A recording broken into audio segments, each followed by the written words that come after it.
Welcome, everybody, to another Build Within Apprenticeship Building America webinar. I am your host today, Philip Minardi, a member of the founding team here at Build Within, and we are here today to explore the ins and the outs of funding your apprenticeship program. Today, we are joined by an incredible panel of experts, of practitioners, of best-in-class advocates for the apprenticeship model. I am so excited to have these two with us today. But before we begin, just a little bit of a grounding in our agenda. We're going to talk a little bit about the panel we have today, frame up the discussion a little bit around apprenticeships and why apprenticeships are an amazing model for employers and for communities and for apprentices alike. We're going to talk with our panel about what types of funding opportunities are out there at the state, local, federal level to support your apprenticeship programs. We're going to get into the nitty-gritty of a couple of examples, a couple of case studies on how you can leverage funding to accelerate or to start your apprenticeship program. And then we're going to talk a little bit about next steps. This is going to be very action-oriented, and we are going to give you some great takeaways to go back into your communities, go back into your companies, and really start to build a best-in-class apprenticeship program or to accelerate the one you currently have. But with that, a little bit of an introduction to our guests we have here with us today. I am so proud to be joined and incredibly humbled to be joined by two of the best in the business. We have Monica Ray from Congress Heights Training and Community Development Center here in our nation's capital. And we have Ed Trumbull, Vice President of ICF. I'm going to get into a little bit of their backgrounds because these two are truly some of the experts in our craft. As Executive Director of Congress Heights, Monica leverages 30 years of experience in fiscal and operational management across for-profit and the nonprofit sectors alike.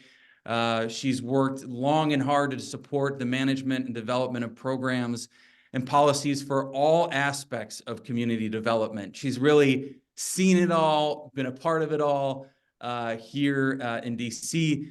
In her role at Congress Heights, she's developed programs to provide under and unemployed individuals and residents with occupational skills and training that would really enable them to move forward into full-time and permanent employment.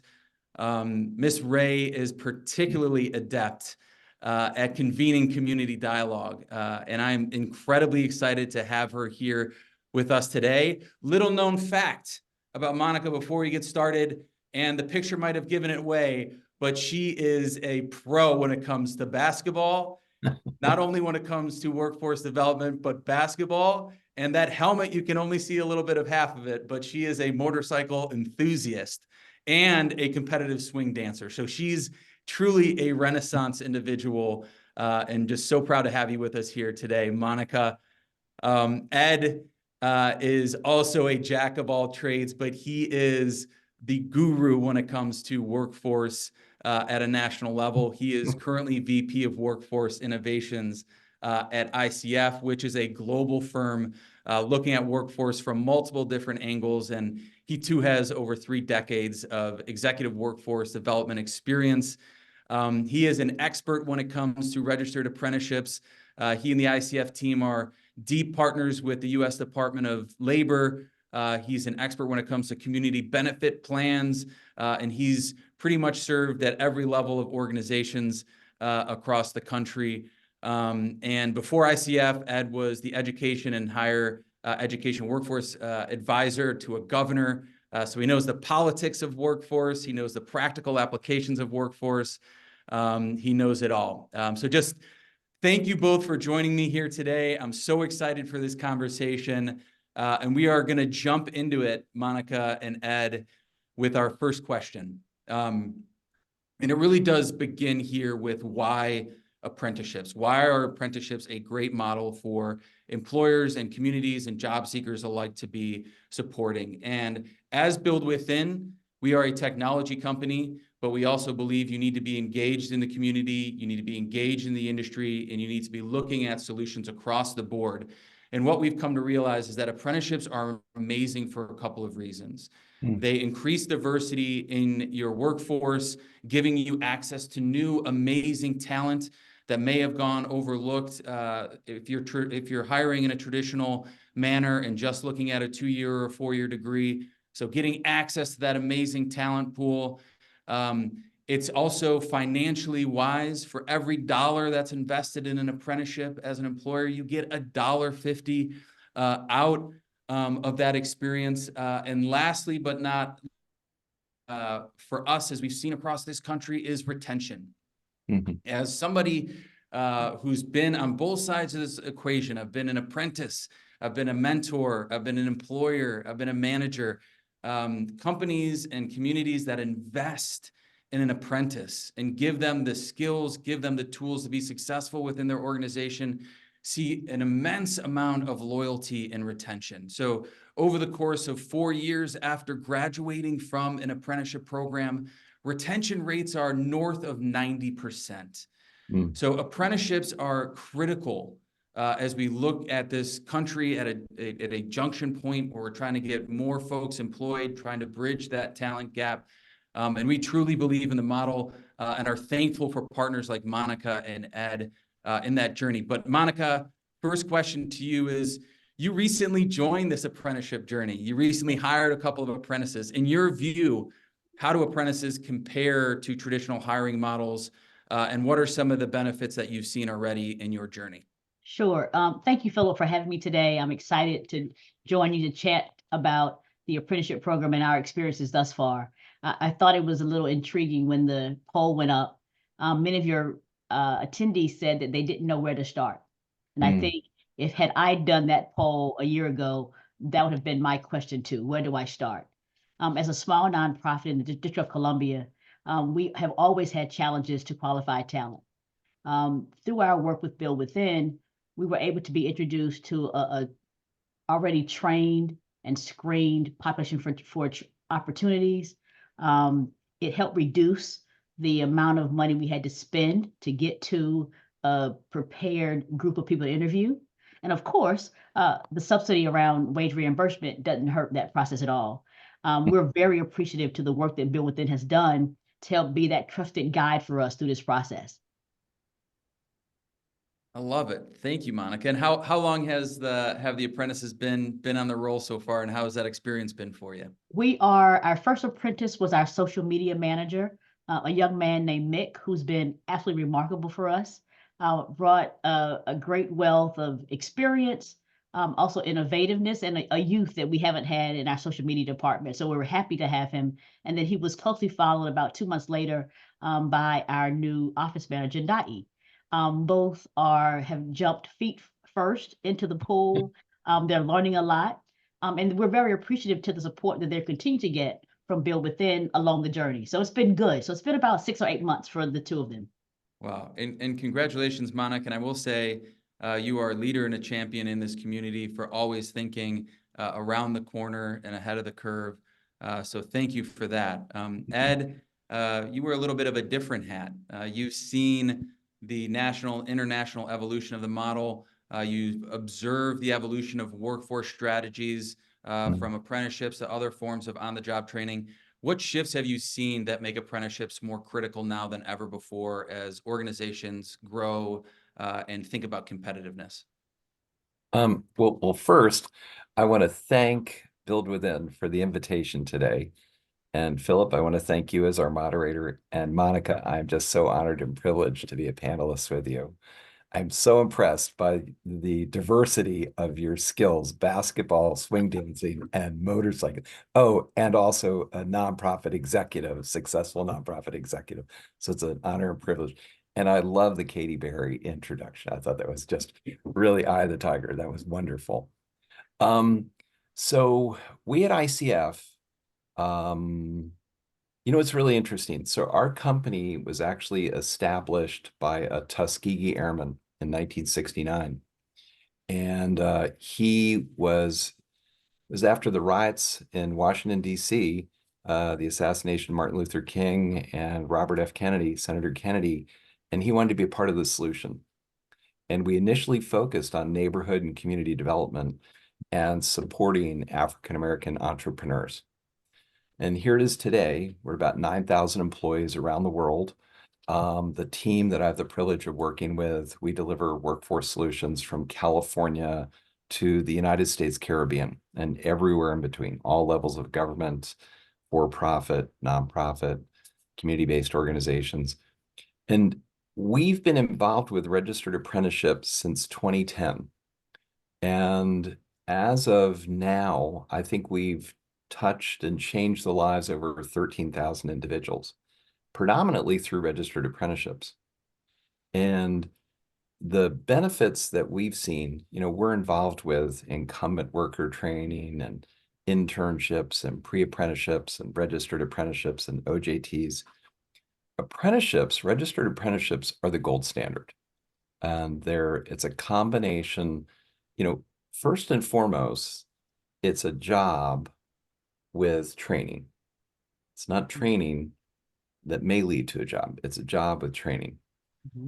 So you have a higher probability of success for the apprentice and for the employer and for the intermediaries and the investors. The other part is that the training is tailored to the demands of the employer. So everybody's got some skin in the game here. And I think what we've seen, registered apprenticeships, we're involved with cybersecurity registered apprenticeships. We're involved with apprenticeships around construction, around healthcare. And I think that at a national level, I think our leadership at the federal level, earlier today at about 4 a.m. this morning, the United States Congress released their appropriations for the balance of the year between now and September 30. The United States Congress and the administration, if the legislation is enacted in law, is going to invest another $285 million in registered apprenticeships. And that's on top of about 200 million that's already out in the street now. So I think our policymakers, they too are beginning to recognize the impact and value of registered apprenticeships and what Build Within is doing. Build Within is a national leader in registered apprenticeships from like a software technology perspective, 5 hubs across the United States. And they're doing something difficult with grace and a palm and impact. And I'm just delighted to be part of today's panel. Thank you, Ed. Thank you, Monica. It's lovely to see we're kind of at this time and place, not only as individual organizations, right, Monica, that are seeing the power of this model firsthand with 2 amazing individuals, but Ed, taking a step back and looking at it not only as a country, but as a globe, a world, and seeing the power of the model in a modern economy. But there are a lot of folks that are listening in today that may be employers that are thinking about, okay, I get the model, I'm in, but talk to me about funding. How do I get access to funding? What types of funding opportunities are out there for me as I think about starting or scaling? So maybe in the next slide frames up a little bit of this, but can you maybe talk to the folks at home or frame up for us what types of grants exist? What types of funding mechanisms exist for somebody, an employer, an HR rep that's out there today that's starting to think about apprenticeships, starting to think about scaling their apprenticeships and are interested in how to fund them? I'll start. It's interesting. Our path to work with Build Within to get to apprentices wasn't really driven at all by money or cost. We were more interested in trying to identify young, bright, innovative talent to fill a very real need for our organization. The funding around it has been an intriguing conversation for us. It's exciting. It gives us the foundation to possibly bring on more apprentices sooner. And I'm really excited about Build Within's help for us to help us navigate what has been a very complicated and sometimes cloaked conversation around what's available for apprentices. So I'm here as a student today as we talk about the opportunities around funding for our apprentices. I love that. And Ed, as a Monica or somebody else that's listening in today is trying to wrap their head around these different models, can you maybe, before we get into these 5 examples, talk about how folks should be thinking about it from a federal, state, local perspective? So Phil, that question's directed to me. Yep. Yeah, you Ed. Absolutely. Yep. Absolutely. I'm delighted to tag team with Monica. It's kind of like we're the dynamic duo. And so in classically the publicly financed workforce system, there's a primary source of funds, and it's the very first bullet, the Workforce Innovation and Opportunity Act, and otherwise affectionately known as WIOA. And there are 3 primary, there's for adults, and there's individuals who are unemployed, and youth. And they're each about $1 billion a year. And that's part of that congressional appropriation that goes down to the U.S. Department of Labor, and then it goes down to the state workforce agencies, which in Washington, D.C. is DOES, Department of Employment Security. In Maryland, it's the Maryland Department of Labor. In California, it's EDD. Puerto Rico, DDEC, Department of Economic Development and Commerce, U.S. Virgin Islands Department of Labor. There's an array of other federal funding streams that are relevant. One of them is the Community Development's Block Grant, the CDBG. And so ICF, we've been involved with disaster recovery workforce development. And so that could be a community that's had a wildfire, like in California. That could be a community that's had floods, like in Harris County, Houston, Texas. That could be hurricanes. So that could be like Hurricanes Irma, Maria, in the United States, Virgin Islands, and also Puerto Rico. So we have a real world example a little bit later on, but those funds have some opportunities to braid together the WIOA funds. You may also have resources out of the Office of Apprenticeship from the U.S. Department of Labor. And then you may also have, the CDBG DR funds, they're actually out of the United States Department of Housing and Urban Development.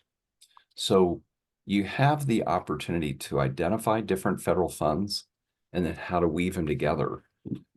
One of the things that's really important, and Monica's kind of alluded to this, is you need somebody kind of at the local level and perhaps even at the state level that is willing to work with you, that is willing to understand your organization, you as an employer, really, really well, and then help you guide you through kind of this labyrinth of federal funding, and then advise you how to leverage it. Phil, at this time, do you want me to go into the Inflation Reduction Act and community benefit plans also? Yeah. Okay. I would say, so maybe let's take a little bit of a pit stop here, right? And let's talk about WIOA in particular. So Okay. Ed, there's somebody on the call today, they're listening in and they're like, okay, well, how is WIOA going to help me actually start an apprenticeship program? How can I leverage it to start or scale an apprenticeship program? Can you give them brass tacks how they would be able to do that? Perfect. Yes, absolutely.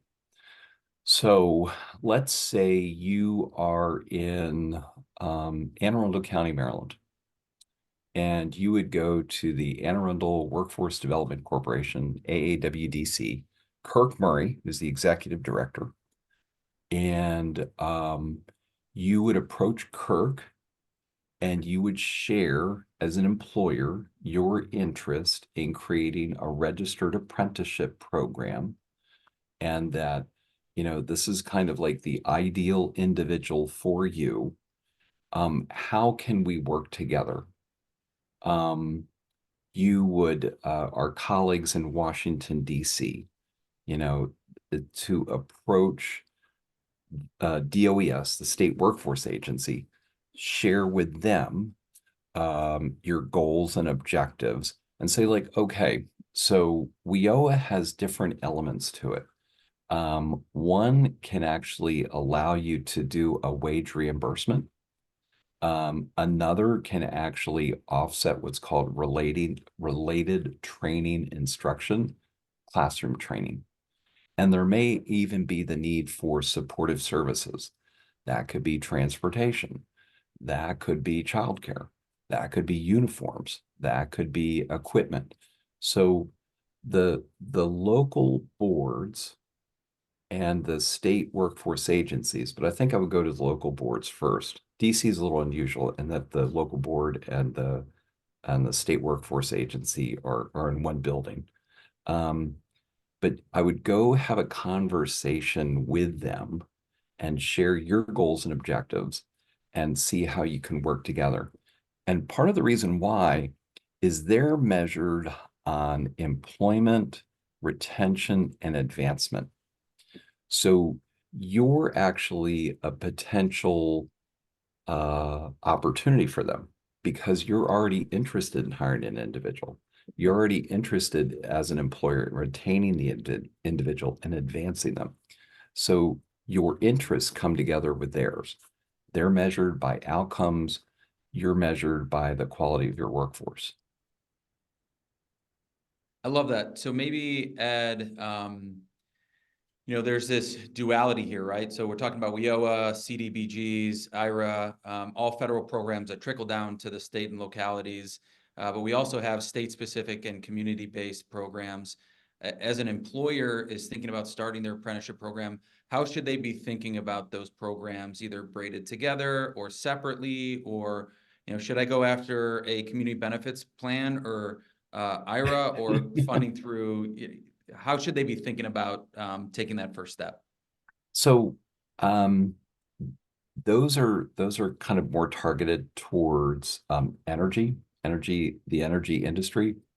But to your point, Fairfax County in Northern Virginia, the Fairfax County Economic Development Authority actually has a program targeted towards Fairfax County employers, and it provides, I believe, like up to 12 weeks of a wage subsidy, a wage reimbursement for employers to identify individuals that have been impacted by COVID. They had lost their job, they lost their job or become unemployed as a result of COVID. And now it's kind of like a try before you buy opportunity for Fairfax County employers. I mean, and I think it's like $20 up to $20 an hour. It's approximately, I mean, doing the math really fast in my head, it's got to be between 400 and 500 hours, and that it would be a really remarkable opportunity to create like almost a pre-apprenticeship. So it's an internship. Kind of what it comes back to, engaging your local community, engaging your local workforce development board, engaging your local economic development authority, which is getting involved in more and more workforce development. Just setting up a call with them and seeing if they have various wage reimbursements, or if they can subsidize employment, or if they can pay for classroom training, or if they can upgrade offset the costs, the investments of incumbent worker training. I think it's worth 2 phone calls, one to your local board and one to your local economic development authority, and see what's available, and then see if you can actually combine efforts. I love that, Ed. And you mentioned DOES a couple of times here in our nation's capital. The Department of Employment Services here has been a great partner, not just to the employer community, but also to the job seeker community, right? Being that conduit between those looking for apprentices and the apprentices themselves. Monica, I'd love to hear a little bit more about your journey. You were exposed to the wage reimbursement. You got access to that. Were you aware of these 5 programs? What was your journey in terms of trying to understand what opportunities were out there for you from a funding perspective? Yeah, so we weren't. Our work with Build Within, as I said, I can't thank Build Within enough for being our guide through this process. We are a very small nonprofit we've been around for a really long time. almost 40 years now, but did not know anything about these programs until one of your employees came and said, here's an opportunity that I think you might be interested in. Mhm. And we were actually approached based on our experience with workforce development and trying to get underemployed adults placed. And that was the first bridge. And my interest was, how do we somehow bring some of these resources to couple with our training programs? Mhm. We train mostly Section 3 kinds of Mhm. employees, and Mhm. trying to find out how we can leverage our training program with an apprenticeship program that leads us to have a better trained workforce to place. So that was our entry into the conversation. And at the same time, we're always looking for good talent. Mhm. And when I learned more about the professional services offering that you guys offer, I was like, wow, this is a perfect opportunity for us to take advantage of it first as an employer, and then we can look at how we grow it. So we've had a really amazing experience thus far with, first of all, having an amazing pool of talent to choose from. Mhm. And in almost every job we posted in the last 3 or 4 years, we'll get 100 resumes, and there'll be about 5 that are decent. Mhm. And with Build Within, they gave us 10 out the door that were really good candidates. So it made our path to placement amazingly short, given what we would only have to do. And although it wasn't real cash, the savings of staff time to sort through that stack of 100 is valuable to the organization. So our journey has been one that's been fairly seamless. We also like the idea that not all apprentices may be ready for the needs that we have. And having the flexibility to say, this is a good candidate, but can you take them back, or can you increase training in one area or another that makes them a better fit for us? Mhm. So we've learned a lot along the way. It has been a really good experience, and I look forward to seeing how we grow together better. Yeah, and Monica, I think the reason why we've been so successful together as a team, and Ed, you as well, is I think we've looked at individuals as what's their passion? What are some of the skills that they bring to the table? Looking at their potential over their credentials. And I think, Monica, as you mentioned, looking back to the way you used to think about recruiting was very, for all of us, a lot of us, was very much like, what does their resume say? Mhm. And the reality is, when you shift that mindset a little bit, you start to look at individuals and engage with them as what are they bringing to the table as assets? What are some of their skills, their innate abilities that they bring to these certain roles, and how can we use that within our organization to build them up? Yes, but also to make ourselves successful. Monica, right? Like, having great candidates helps you drive forward your organization's goals. Absolutely.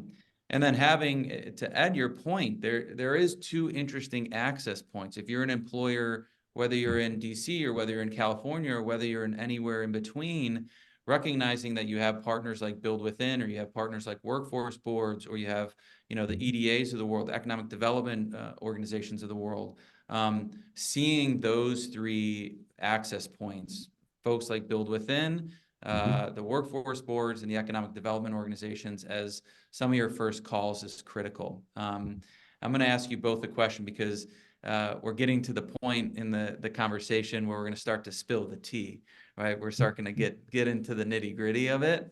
And if I'm sitting at home, I'm thinking, okay, I get it. Apprenticeships are amazing. I understand. I want to get great talent. I want to accelerate my business goals. I get that there's funds out there. Ed did a great job. Monica did a great job laying out a few of those buckets we should be thinking about, and how we should think about partners that will plug us into some of those buckets. I want to ask both of you, what are some of the common pitfalls that companies should avoid when they're applying for funding of this nature?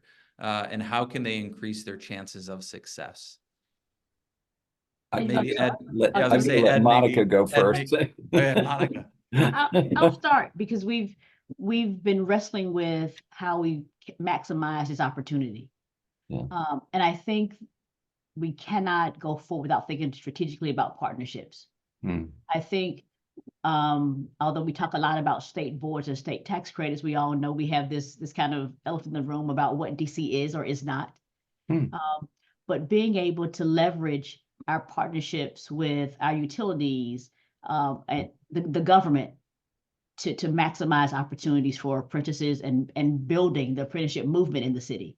I think we have been almost gaslighted into thinking that it was really about construction only. Hmm. I think to expand the way we think about apprenticeship opportunities is the first thing. And it means bringing all of our stakeholders to the table to discuss them cooperatively. As a private employer, I'm really interested in finding ways that we can begin to build partnerships that create that pipeline of employment opportunities for our trainees while we strengthen our training base as well. So I'd love to leverage that. So Monica brought up utilities, and actually going back to the slide with various federal funding streams, one of them was the Inflation Reduction Act, IRA.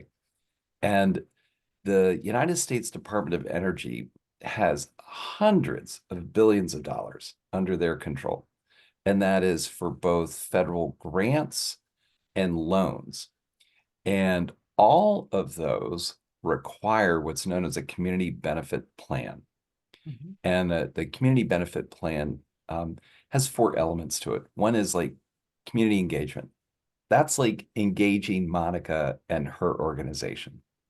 The second is workforce development. That's engaging Monica and her organization about individuals so they can become employed, retained, advanced in their careers. The third is diversity, equity, inclusion, and accessibility. As Monica shared, like apprenticeships are beyond construction. Apprenticeships are phlebotomists. Apprenticeships are professional office management. Apprenticeships are financial management. Apprenticeships are information technology and cybersecurity. And then the fourth, it's known as Justice 40. It's ensuring that 40% of the benefits of these massive federal investments are targeted towards what we call Justice 40 communities, communities that has historically been overlooked. So the extraordinary thing here is there are grant competitions out right now from the U.S. Department of Energy, and utilities are very much in the mix.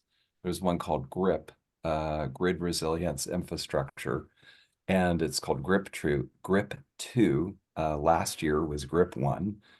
These are highly competitive, and they're from like tens of millions to hundreds of millions.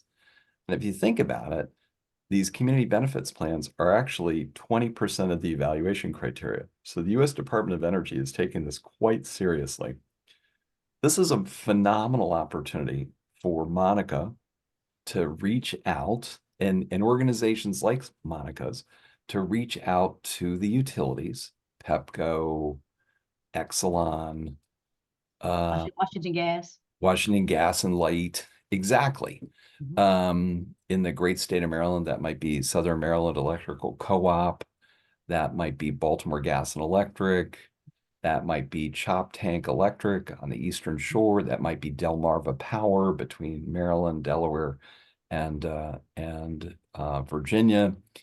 So to proactively engage them and say, like, are you submitting a US DOE grant that requires a community benefits plan? And if they share with you, yes, we are. And you could be like, you know what? You have to demonstrate in writing with a letter on letterhead with specific requirements and signed by the executive of that organization that they've been meaningfully involved in the development of the proposal, and here's their specific role and responsibility. Monica's organization is actually an asset for those proposals that are going to start going in April 17th through around mid-May. So Monica, the time is now to pick up the phone and contact your colleagues. But and part of it could be to fund registered apprenticeships. And other work-based learning strategies. So it's also really extraordinary for those investor-owned utilities is that there are tax credits in the back end, and they're also funded by IRA. And so if you have a normal tax, a tax credit's a dollar for dollar reduction of your federal tax liability. If you just build an energy efficiency or a substation or underground, your electrical lighting, your power lines, you do a smarter grid, so you might get $1. However, if you pay a prevailing wage and you establish a certain percentage of apprenticeships, all of a sudden that multiplies times 5. Wow. So instead of a $1 federal tax credit, it's a $5 tax credit. So imagine you're building $100 million facility, and you were originally going to get, you were originally going to get a $6 million tax credit. By paying a prevailing wage and establishing and using registered apprenticeships, all of a sudden you get a $30 million tax credit. So I kind of circle back to community-based organizations such as Monica's.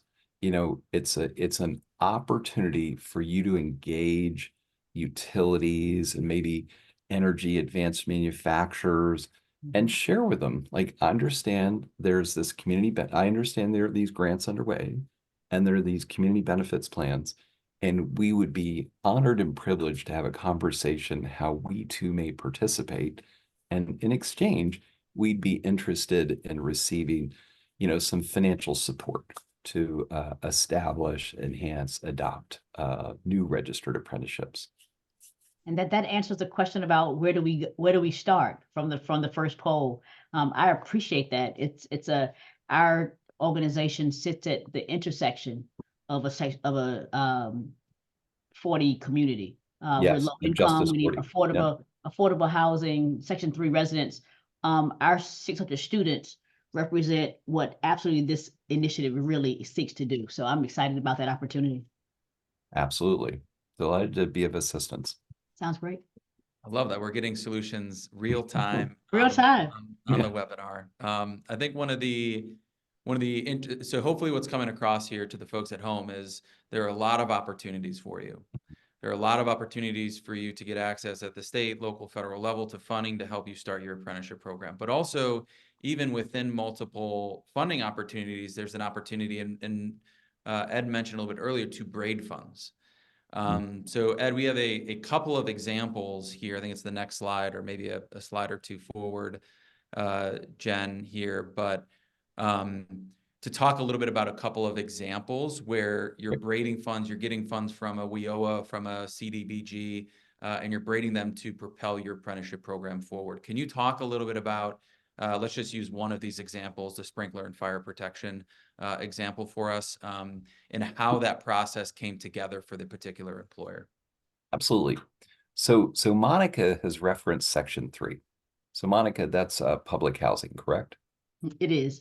Right. It's public housing and by census tract income levels. Right. Low to moderate income. Exactly. Yeah. Right. LMI. And so what's interesting about the examples that we have, these are real world examples. So as I shared with you, ICF does work from California to St. Croix and St. Thomas, St. John in the United States Virgin Islands. So this is actually as a result of our disaster recovery work. So our community benefits block grant disaster recovery, CDBG DR. So we were under contract to the government of the Virgin Islands. And one of our components was to establish innovative and impactful registered apprenticeships. This is a specific example of that, the sprinkler and fire protection. And the individuals are low to moderate income, LMI. And so what's interesting, the employer identified individuals they wanted to hire for this pipe fitter apprentice. This is a 4-year project. So it's like 7,600 hours, plus or minus. And then you can see that there's So the CDBG side, we were able to pay, I think that we were able to reimburse the employer for the first 6 months of wages. The local board, the Virgin Islands Workforce Development Board, had an $8,000 set aside to establish registered apprenticeships, and those funds could be moved between on-the-job training and related instruction. So it's not to exceed $8,000. So you see the CDBG DR funds paid for the first $23,000. The WIOA funds paid for the next $2,000 in on-the-job training. So it's a total reimbursement of $25,000. The WIOA funds paid for all of the related technical instruction. And WIOA also provided $350 towards, I think it was uniforms and equipment. So WIOA invested a total of $8,350, and the CDBG DR invested $23,000.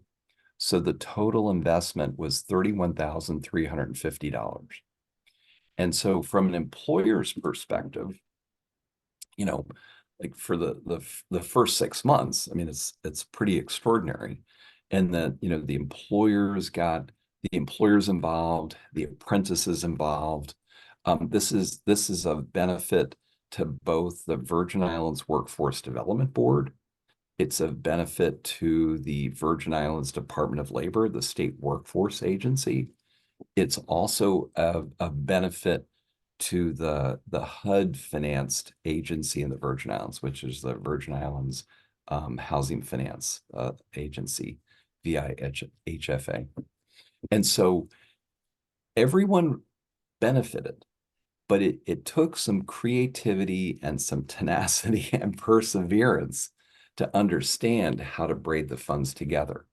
And so the employer, you know, they made this 4-year commitment, and, you know, of their total investment of $181,150, you know, the public funds were going to offset like 17% of it.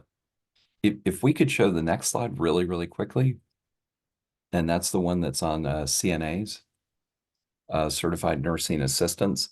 So you actually, that one, so that's a 1-year registered apprenticeship.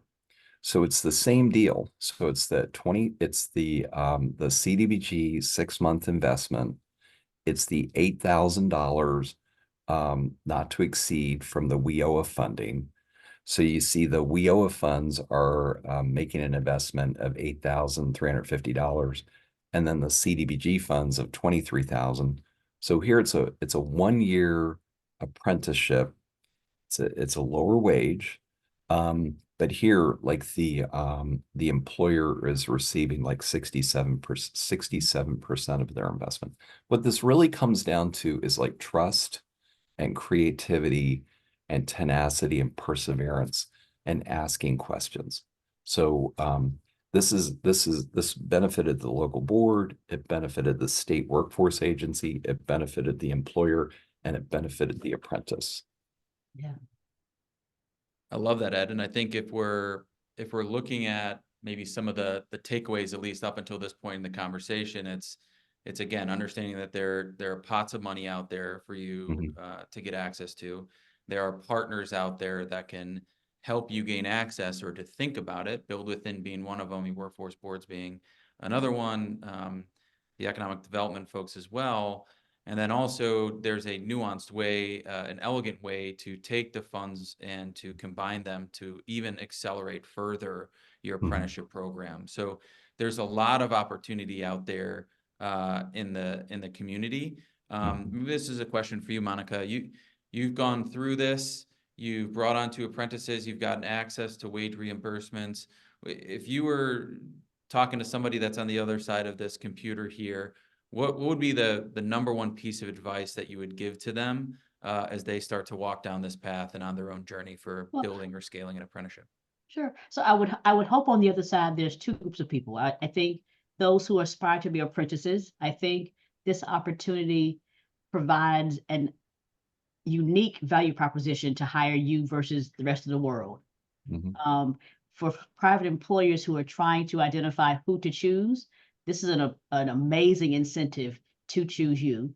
And I'm hopeful that on the other side is also training providers or people who are trying to get people placed that will use this as an incentive to market their talent. I love that, Monica. And Ed, anything you would add to that? Anything you'd be the one takeaway, the one action item you'd be communicating to somebody on the other side of the computer here? I think it's like you were actually, if you're an employer and you have individuals that you're interested in hiring, but you could benefit from some capital to reduce your risk, remediate your risk. Mhm. And you're actually an extraordinary opportunity for a local workforce development board. And I say that genuinely as a former advisor to a governor, as staff to a state board, and as an executive of local workforce development board, and as the ABA1 project director. You're an asset, you're an opportunity.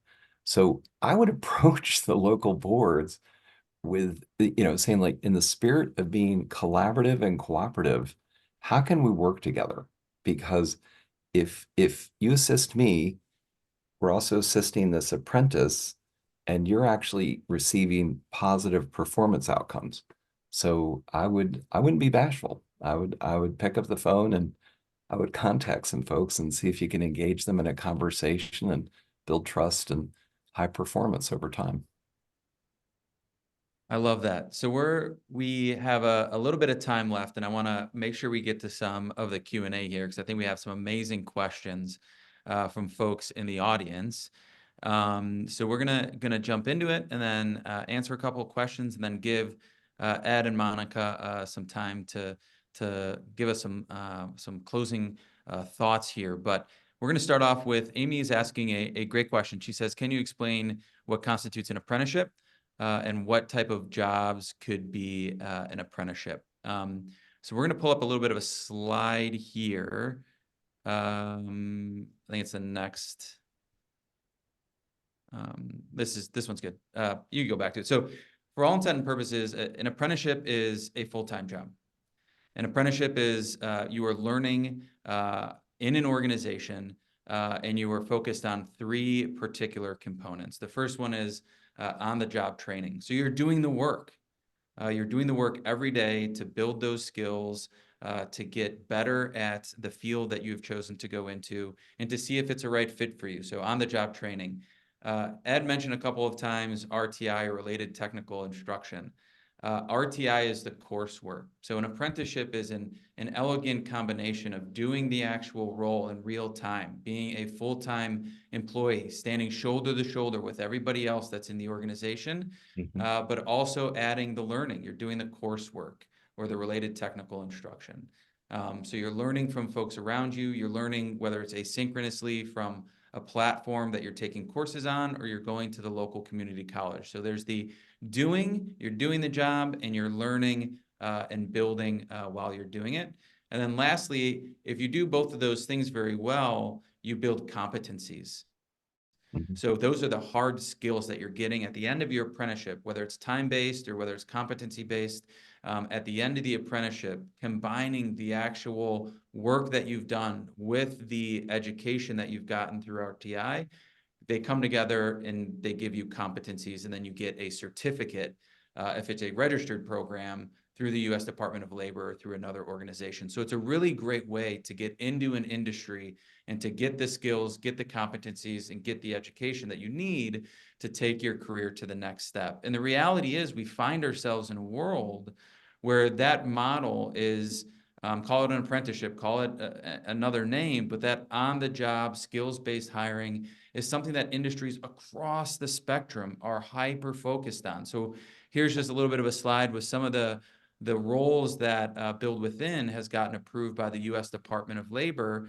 And as you can see, it runs the gambit from cybersecurity to help desk to restaurant manager to payroll specialist to more IT and technology focused types of roles. So really, in today's world, no matter where your interests may lie, if you're somebody on the call today thinking about going into an apprenticeship, no matter where your passions may lie, there is more than likely an apprenticeship pathway that is open to you. And we're here to help you and support you every step of the way. So don't hesitate to reach out to us. But I don't know, Monica or Ed, if there's something you would add to that.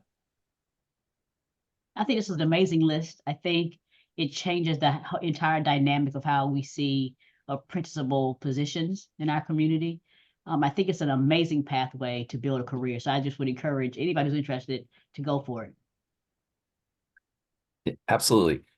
What I think is really interesting about this list of, I think it's approximately 16 different occupations. 8 of them are IT oriented. Software development, web development, network support, help desk, data, cloud, cyber.